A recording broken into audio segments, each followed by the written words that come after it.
Everyone, good morning, আসসালামু আলাইকুম। কেমন আছো সবাই? আশা করি অনেক ভালো আছো। আমি আলহামদুলিল্লাহ ভালো আছি। আমি তারা লাইফস্টাইল ডেইলি ভ্লগে তোমাদের সবাইকে নতুন করে ওয়েলকাম জানাই। এখন সময় ওই সকাল 8টা বাজে। তো আজকের ভ্লগটা তোমাদের সাথেই সকাল 8টা দিয়ে স্টার্ট করছি। আশা করি আজকের ভ্লগটা তোমাদের অনেক ভালো লাগবে, তবে শেষ পর্যন্ত দেখার জন্য কিন্তু অনুরোধ রইল। সকাল সকাল উঠেই অন্যান্য দিনে কিন্তু কিচেনে চলে যাই, আজ কিন্তু আগে আমি ফোন ঘড়ি সব কিছু চার্জে দিলাম। তো এখানে তারপরে আসলাম কিচেনে। তো সকালবেলা আগে কিচেনটাতে এসেই আমি রান্নাটা বসিয়ে দিয়েছি। তো রান্নার মধ্যে আজকে আমি ডাল বসাচ্ছি, জাস্ট ডাল ভাত করব। তো ডালটা এমনি হাত মাখা করেই বসিয়ে দিচ্ছি। আর কফি করে নিয়েছি, তো আগে কিন্তু আমি ডালটা বসিয়ে দিই, তারপর কফিটা যে বসে পিবো। তো আজকে আমার ভ্লগের থাম্বনেল আর টাইটেল দেখে বুঝতেই পেরেছো। তো তবুও তোমাদেরকে বলে দিই, আজকে কিন্তু আমরা যাব বেড়াতে। আর এই ফার্স্ট টাইম কিন্তু জাহাজে উঠবো, অনেকটা এক্সাইটেড আছি আর ভয়ও আছে একটা। তো সব কিছুই তোমাদের সাথে শেয়ার করব, আশা করি অনেক ভালো লাগবে, কারণ আমি নিজে ফার্স্ট টাইম গিয়েছি। তো সেটা তোমাদের সাথে আমি শেয়ার করতে চাই। তো যাই হোক, এখানে আমি চলে আসলাম কফিটা পেতে। আর এখন কিন্তু বাবু রাজা ওঠেনি দুজনেই। তো আমি যেহেতু সংসারের কাজগুলো সব সেরে যেতে হবে, সেই বেড়াতে যাও আর যেখানেই যাও সংসারের কাজটা তো নিজেকেই করতে হবে, তাই না? তো কোথাও যাওয়ার আগে না আমি ঘরটাকে আরও ভালো করে পরিষ্কার করে রেখে যাই, এই কারণেই যে এসে না নিজেকে যেন না আর বেশি বিরক্ত লাগে, কারণ কোথাও থেকে ঘুরে আসার পরে না কাজটা আরও বেশি বেড়ে যায়। তো এই যে কাপড় ধোয়া হয়েছিল সেগুলো এখন না গোছানোর অতটা টাইম নেই, সেই জন্য ওই ব্যাগটাই করে তুলে রেখে দিলাম। ওটা ছিল আমার লন্ড্রি ব্যাগ, এখন আর লন্ড্রিতে দিই না, ওতেই কিছু কাপড় চোপড় এক্সট্রা থাকলে তুলে রেখে দিই। লন্ড্রি ব্যাগটা দেওয়া হয় না এই কারণে, ওই লন্ড্রি আঙ্কেল বারণ করেছে, কারণ যখন কাপড়গুলো রিটার্ন দিয়ে যায় তখন কিন্তু ভাঁজ হয়ে যায়। তো সেই জন্য বলেছে একটা কোনো চাদর টাদরে বেঁধে দিয়ে দেবে। তো এখন ওই তাই করি। তো ওই ব্যাগটাতে কিছু এক্সট্রা কাপড় থাকলে তুলে রাখি। তো ওই কোথাও যাওয়ার আগে যেমন বললাম সব কিছু কিন্তু আমি পরিষ্কার করছি, দেখো এখন। তো সোফাটা ঝাড়া হয়ে গেছে, এদিকে ভাবলাম টিভির দিকটাও একটু ক্লিন করে রেখে যাই। আমার না কোথাও যাওয়ার আগে বলো আর বাড়িতে ঢোকার সময় না যদি সে অগোছালো হয়ে চারিদিকেই পড়ে থাকে না, খুব বিরক্ত লাগে। কারণ কি বলে তো, ওই নিজেকেই করতে হবে। তো তো ওই কোথাও থেকে আসলে এমনিই টায়ার্ড হয়ে যাব, সেই জন্য ভাবলাম না যাওয়ার আগে যদি একটা এক্সাইটমেন্ট আলাদা আছে, তো সেই এক্সাইটমেন্ট নিয়েই কিন্তু কাজটা কমপ্লিট করে ফেলি। রাজা এখনও ওঠেনি, আর আমাদেরকে যেহেতু 11:30টার মধ্যে বেরোতে হবে, সেই জন্য ভাবলাম থাক, সেই আমার ঘুম ছেড়ে গেছে তো কী করব। আর আমার মধ্যে না এই জিনিসটা হয় জানো তো, কোথাও যাওয়ার কথা হলে কিংবা সকালে যদি ভাবি একটু তাড়াতাড়ি উঠবো, আমি আর ঘুমোতেই পারবো না। অ্যাকচুয়ালি আমার ঘুমটা না আচানক হঠাৎ হঠাৎ ছেড়ে যাবে, আর শুধু মনে হবে হ্যাঁ লেট হয়ে গেছে এ হয়ে গেছে। তো এই জিনিসটা হয় আমার মধ্যে। তো সেই জন্যই কিন্তু অন্যান্য দিনে ঘুম ছাড়ে না, আর আজকে 8টার সময় উঠে বসে আছি। তো যাই হোক, এদিকে ডালটা হয়ে গেছে আর আমি এক্সচেঞ্জ করে নিচ্ছি, কারণ সব বাসন টাসনগুলো এখন ধুয়ে রেখে দেবো। আর ডাল করার সময় না আমি একটা চামচ ভেতরে ঢেলে দিই। তো এই ট্রিপটা ফলো করবো, অবশ্যই কাজে আসবে, কারণ ডালটা আর ওপর দিয়ে উঠে আসবে না। তো আমি যেহেতু পুরো লবণ টবণ দিয়ে ডালটা বসিয়ে দিই, সেই জন্য যতটা পানি দরকার অতটাই দিয়ে দিই। তো একটু কুকারটা ভরে যায়, ছোট কুকার, সেই জন্য কিন্তু একটা চামচ দিয়ে দিলে আর কিন্তু কুকার থেকে বেরিয়ে আসবে না। তো সেই জন্যই একটা চামচ দিয়েছিলাম। তো এই যে আমি কিন্তু দেখো সব কিছু ভালোভাবে ক্লিন করে রেখে দিলাম। আর এখানে না কিছু ফ্রুটও কেটে নিচ্ছি। ফ্রুটটা নিয়ে নিচ্ছি এই কারণে যে রাস্তায় খাবো, কারণ যেতে তো আমাদের সময় লাগবে, সেই জন্য ভাবলাম রাস্তায় উল্টো পাল্টা না এমনি আমাদের খাওয়া হয়ে যায়। তো সেই জন্য ভাবলাম উল্টো পাল্টা না কিনে, আর সব থেকে বড়ো কথা ফ্রুটটা ছিল তো এখন রেখে চলে গেলে আর ভালো লাগবে না। এই তরমুজ টরমুজগুলো কেটে যদি ফ্রিজে রেখে দেওয়া হয়, তো আমার না সেই জিনিসটা আর খেতে বেশি ভালো লাগে না। সেই জন্য ভাবলাম একটা হেলদি ফ্রুট এগুলো আছে তো নিয়ে চলে যাই, এগুলোই রাস্তায় খেয়ে নেবো, কারণ দুদিনের ট্যুরে যাচ্ছি। তো দুদিন তো এখন বাইরেরই সব খেতে হবে, যতটা এখন শরীরের তাকাত নিয়ে যায়। তো এখন এই যে অনেকটা সময় আছে বলে ভাবলাম একটু মেহেন্দি লাগিয়ে নিই। আর আমি না কালকে রাত্রিতেই ব্যাগগুলো প্যাক করে নিয়েছিলাম, তো সেই জন্য ব্যাগ প্যাক করার ঝামেলাটা নেই।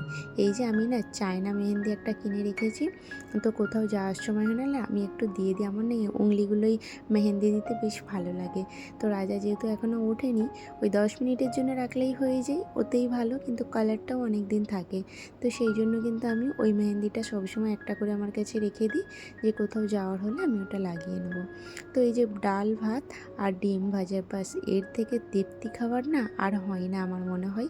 যদি আলু ভাতে হতো একটু ভালো হতো, তো আর আলু ভাতে দিলাম না, ভাবলাম ডাল আর ভাত আর ওই এগ হয়ে নেবো। ওরা উঠেছিল না বলে আমি খেয়ে নিয়েছিলাম, কারণ আমি জানি আমি ফের রেডি হব তাহলে একটু লেট হয়ে যাবে। তো আমি রেডি হতে হতেই ফের বাবুকে খাইয়ে নিয়েছিলাম। তো ও যেহেতু চামচে করে খাই, তো ওকেও খাইয়ে দিয়েছিলাম রেডি হতে হতে। ও আমার পাশে বসেছিল, তো ওকেও খাইয়ে দিলাম। আর না আমার না খুব মন খারাপ করছে, কেন জানো তো? এই গাছগুলোর জন্য। তো গাছগুলোতে 2 দিন পানি দিতে পারবো না। তো ভেবেছি পাশের রুমে চাবি দিয়ে যাব। তো সেই জন্য যাওয়ার আগে কিন্তু গাছে পানিটা দিয়ে দিলাম। তো একটা দিন মাঝখানে বলেছি, মানে ভেবেছি ওনাদেরকে চাবি দিয়ে যাবো, ওনারা দিয়ে দেবে। তো এখন আমি রেডি হয়ে নিয়েছি। আর এই যে আমি এখন ব্যাগটা নিয়ে রেখেছি, এই ব্যাগটা মানে 4-5 মাস আগে কিনেছিলাম, তো এখনও ইউজ হয়নি। আমি যেহেতু না শপিং করতে ভীষণ পছন্দ করি, আর আমার কাছে সব রকম ব্যাগের কালেকশান আছে, তো সেই জন্য এই ব্যাগটা নেওয়ার মতো ড্রেস আমি এখনও পরেছিলাম না, তো সেই জন্য কিন্তু ওটাই করলাম। আর এই দিনে ছিল কিন্তু রোজ ডে, সেদিনে কিন্তু রাজা একটা রোজ নিয়ে এসে আমাকে দিল। তো এই রোজটা কিন্তু আমাদের বাড়ির মানে গাছের, তো আমার গাছে যেহেতু প্রচুর রোজ হয়েছে, সেই জন্য কিন্তু ও মানে সেটারও এখন ফায়দা নিল। আর তারপরে বললো আজকে তো রোজ ডে, তোমার জন্য রোজ নেওয়া হয়নি, তো গাছ থেকেই তুলে নিই একটা। তো এই গাছ থেকে তুলে, আর আমি ভাবছি এটাকে এখন কোথায় রেখে যাবার, আমার না গাছ থেকে মানে ফুল তুললে খুব কেমন হয় একটা, তো নষ্ট হয়ে যাওয়ার ভয়টা থাকে। সেই এই ভিডিওটা আমি কিছুদিন পরে পোস্ট করছি, এর মাঝে কিন্তু আমি 2-3টে ব্লগ আগেই ছেড়ে দিয়েছি। তো এটা কিছুদিন আগেকার ব্লগ ছিল, আমি এডিট করার এটা সময় পাচ্ছিলাম না বলে করা হয়েছিল না। তো এখন বেরিয়ে পড়েছি, আর আমাদের লাগেজ কিন্তু হয়েছে দুটো, একটা বড় ব্যাগ আর একটা আমার হ্যান্ড ব্যাগ আর সাইড ব্যাগটা জাস্ট ফোন রাখার জন্য, ঠিক আছে ব্যাস। আর এদের জন্যও না খুব টেনশন হচ্ছে, যেহেতু মাছগুলো মরে যাচ্ছে একটা একটা করে। তো এখন জানি না, আমি অনেকেরকেই শুনছি নাকি মাছ মারা যাচ্ছে, তো আমাদেরও দুটো মারা গেছে। তো ওদেরকে নিয়েও একটু টেনশানে আছি যে 2 দিন থাকবো না কী হবে জানি না। তো যাই হোক, এখন কিন্তু অ্যাক্টিভা নিয়ে আমরা ডাইরেক্ট চলে যাচ্ছি স্টেশনে। আমাদের বাড়ি থেকে স্টেশন আসতে ওই 5 মিনিট হয়তো লাগবে, তাও লাগবে না, 3-4 মিনিট লাগে। তো এই যে আমরা কিন্তু এখন এসি ট্রেন ধরে নিয়েছি, এখন একটু আরামসে বসে বসে যাব, কারণ এত ধূপ বাইরে না কি বলবো। তো রাজা বললো চলো এসি ট্রেনে, ও যেহেতু ওর পাস আছে অফিস যাওয়ার জন্য, তো আমার জাস্ট একটা টিকিট কাটলো। তো চলে এসেছি এখানে একদমে। আর এখানে এসে এই বাইরের দিকে এত ফাঁকা দেখছিলাম, আর আমরা কিন্তু এই জাহাজটাতে যাব। আর এই জাহাজটাতে কিন্তু অনেক কিছু ফ্যাসিলিটি আছে, এই যে যতগুলো দেখাচ্ছে পিকচারে এগুলো সব আছে ওর মধ্যে। তো অনেক এক্সাইটেড আছি, সত্যি বলছি। ফার্স্ট টাইম মানে আমার যে এইভাবে ড্রিমটা কমপ্লিট হবে জানি না, কখনো ভেবেইছিলাম না যে জাহাজে যাব বলে। প্লেনে তো সবসময় যাতায়াত করি, বেশিরভাগ এখন দেশে গেলেই যাতায়াত হয়, তো জাহাজে করে তো যাওয়ার রাস্তা নেই দেশেতে, তো সেই জন্য এটা খুব বেটার। আর এটা কিন্তু মানে আমি ভাবিনি যে রাজা আমার মানে ও যে আমার জন্য এটা আর করে টিকিট করবে বলে, কারণ আমাদের যাওয়ার কথা ছিল এমনি নর্মালি বোটে করে, যেহেতু মানে আমরা যাচ্ছি মুম্বাই আলিবাগ, তো আমাদের বাড়ি থেকে মানে আলিবাগ যেতে ওই 3-3.5 ঘন্টা সময় লাগবে পুরো বাড়ি থেকে আসতে। তো আর এখান থেকে যেতে কিন্তু 1.5 ঘন্টা লাগবে। তো সেই জন্য কিন্তু ভেবেছিলাম হয়তো নর্মালি বোটে করে যাবে, তো ও যে মানে আমাকে বলবে না, সারপ্রাইজ দেবে বলে যে জাহাজে যাব, তো সেটা আমি জানতাম না। এখানে এসে আমাকে পিকচারটা ওখানে দেখাচ্ছিল যে এটাতে করে যাবে, আমি জাস্ট শুনে ফার্স্ট অবাক হয়ে গিয়েছিলাম যে এতে করে ফের কোথায় যাবো কি বলবো। দেখার পর আর ভয়ও হচ্ছিল যখন ওই পার থেকে আসলো, তো মানে ওই দিক থেকে জাস্ট আসলো, আর এর ভেতরে যে কত গাড়ি ছিল না কি বলবো। যখন কারগুলো যাচ্ছে আমি না গুনে আর গুনতে পারছিলাম না, মনে হয় 200-300টা শুধু 4 হুইলার উঠেছিল এর ওপরে। আর দেখো এখনও কিন্তু 4 হুইলারগুলো যাচ্ছে, এটাই না আমার ভয় লাগছিল বেশি, যে এত লোডটা নিয়ে যেতে পারবে। তো ফার্স্ট টাইম উঠছি না, মাথায় হাজার রকমের যেমন সব মনোভাব আসে, চিন্তাভাবনা, তো ওই ভয়টাই আমার হচ্ছিল। তবে আমি যতটা এক্সাইটেড আছি রাজা ততটাই ভয়ে আছে, কারণ ও সাঁতার জানে না বলে ওর মধ্যে একটু ভয়টা বেশি। আর এই যে আমাদের কিন্তু লাগেজগুলো এখন নিচে রেখে দিচ্ছি স্টোর করে, আর আমরা এখন চলে যাব ওপরে। তবে 2nd ফ্লোরে না, আমরা একদম 3 তলায় চলে যাব। এটা যেহেতু 3 তলা আছে, 4 তলা আছে সরি, এর ওপরে একটা ফ্লোর আছে, সেখান থেকে শুধু ওই পাইলটটা বসে, কি বলে হ্যাঁ, পাইলটই তো বলে, আমি জানি। জাহাজ যারা চালায় তাদেরকেও তো পাইলটই বলে, হ্যাঁ। তো ওনারা সেখানে বসে, তো সেখানে আমাদের যাওয়ার কোনো সিস্টেম নেই। তো ব্যাকগ্রাউন্ডটা জাস্ট দেখো, এত সুন্দর লাগছিলো। যখন এন্ট্রি নিচ্ছিলাম তখন মনে হচ্ছিলো কোনো হোটেলে ঢুকছি। কোনোভাবে মনেই হচ্ছিলো না যে আমরা শিপে উঠছি বলে। তো এটা পুরো ফাইনাল মানে ওপর থেকে দেখাচ্ছি একটু। আমরা কিন্তু সেকেন্ড ফ্লোরে আছি। আর এই যে এগুলো হচ্ছে ভিআইপি রুম। ভিআইপি রুম বলতে মানে পার্সোনাল একটা করে রুম, তোমরা মানে কাপল হাজব্যান্ড ওয়াইফ সব থাকার জন্য। তো আমাদের অত প্রয়োজন নেই। আমরা চাইছি ফার্স্ট টাইম যাচ্ছি যেহেতু পুরোটা এনজয় করব, রুমের ভেতরে বসে থাকবো না। সেই জন্য একদম 3 তলায় চলে এসেছি, ফাঁকা ময়দান। এত সুন্দর লাগছিল না, কি বলবো, একদম টাইটানিকের মতো পোজ দিয়ে আমরা দাঁড়িয়েছিলাম, ফটো নিচ্ছিলাম। আর এই যে নিচে কিন্তু গাড়ি লোড হচ্ছে। আর আমাদের সময়টা ছিল মানে তোমার এর শিপের সময়টা 5টা 15 ছিল, বিকাল 5টা 15।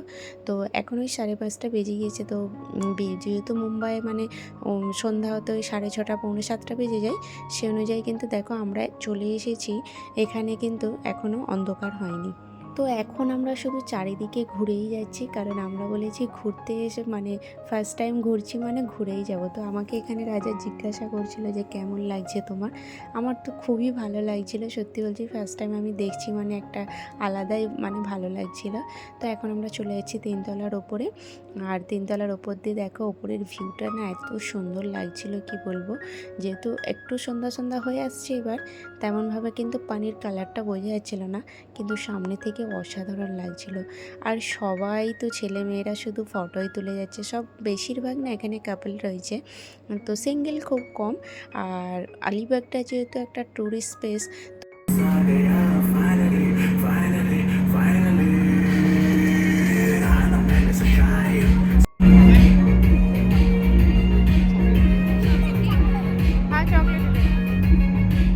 ব্যাকগ্রাউন্ড মিউজিকগুলো না এত সুন্দর দিচ্ছিল, মানে যতক্ষণ ছিলাম আমরা ততক্ষণ শুধু ডিজে চলে গিয়েছে। তো একটা আলাদাই, বুঝতে পারছো কেমন লাগতে পারে এখানে বসে যদি ব্যাকগ্রাউন্ড মিউজিক চলে, তার সাথে কিন্তু মানে সমুদ্রের মাঝখানে আছি। আর এইসব মানে এখানে খাওয়া দাওয়া চলছিল।